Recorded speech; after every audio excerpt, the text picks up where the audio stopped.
Damage doesn't really matter to me in raids. I've said that before, but I've never really explained why. I'm going to explain why in this video today. So first of all, I understand why a lot of people like doing a lot of damage in raids. It's really satisfying to see those really big numbers, and it makes you feel like your characters are really OP, and I can agree with that. But the main reason why I don't really care about damage in raids isn't really the effect of raids, it's really just the process of getting there. Because when you want to do a lot of damage in raids, you need to take a lot of different things into consideration. First of all, you need to know what team you want to use. Second of all, you want to know which opponent you're going to fight. Third of all, you have to pray that your teammates haven't fought that opponent just yet. Fourth of all, you have to pray that the AI isn't going to go absolutely ham on you and just screw you over. Fifth of all, you have to get lucky that most of your attacks are actually going to crit. And finally, you also don't have to make any mistakes. And just remember, if you do make a mistake, you have to wait 3 days to fight that battle again. Doesn't this entire process of doing a lot of damage in raids just sound absolutely fun? And remember, I didn't even mention this part, but you also have to spend hours upon weeks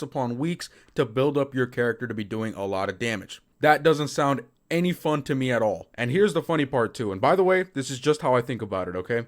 If you're in a T6, T7, or T8 league, your rewards aren't really going to be that much different. So if little Tommy is in his T6 league and he does 10 million damage in 3 pips, and then he goes to collect his rewards, that's really great. If little Timmy is in his T8 league and he just did 30 million damage in 1 pip, this man is dripping of sweat. Alright, he just try-harded for 3 minutes straight, and now he's going to go collect his rewards. You know what's going to happen? Well, by the way, tomorrow, the damage he just did is going to go completely away. It doesn't matter at all. And also, the rewards are pretty much going to be exactly the same as the ones that little Tommy got in his T6 league. So spending hours upon hours to max out a character isn't really that worth it, because the rewards are pretty much going to be the same as somebody that does decent damage. And also keep in mind that most of the time, the teams that you use in raids aren't going to be the teams that you're going to be using for arena and for champions arena. And for raids, you really only need a couple of teams to be doing decent damage to be getting pretty good rewards. But in arena and in champions arena, it's a whole different ballgame. You need to have more teams,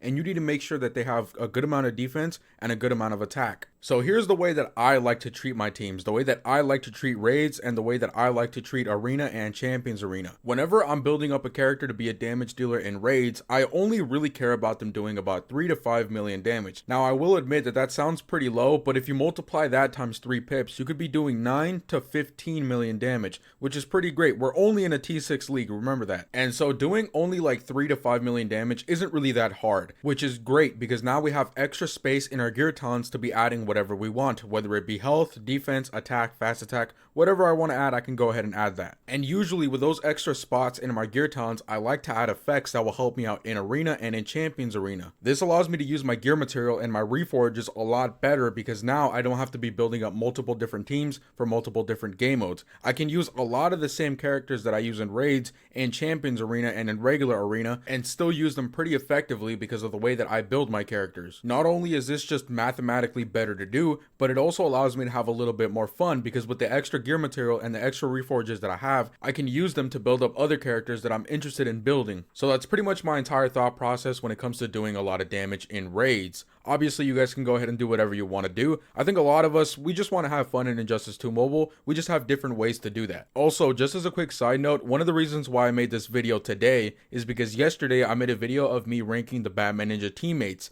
and a lot of people were asking me, how come Lord Joker is all the way at number 6, all the way at the bottom? He could do a lot of damage in raids. And yeah, you're right, maybe he can do a lot of damage in raids, but also you have to realize that damage isn't really the only thing that makes a character good, especially when they're in a team, because whenever there's a team character, I want him to work well with other team characters so that way they're a little bit more fun, a little bit more enjoyable to use. Lord Joker does not bring that at all. Again, I already explained why his passive doesn't really work unless there's a Batman opponent. That's why he came in at number 6. Anyways, guys, I'm about to head out. I'm going to leave the gameplay playing in the background just in case if you guys want to see it. Definitely not because I need that 10-minute ad revenue money, but I'll see you guys later. Stay safe and stay clean.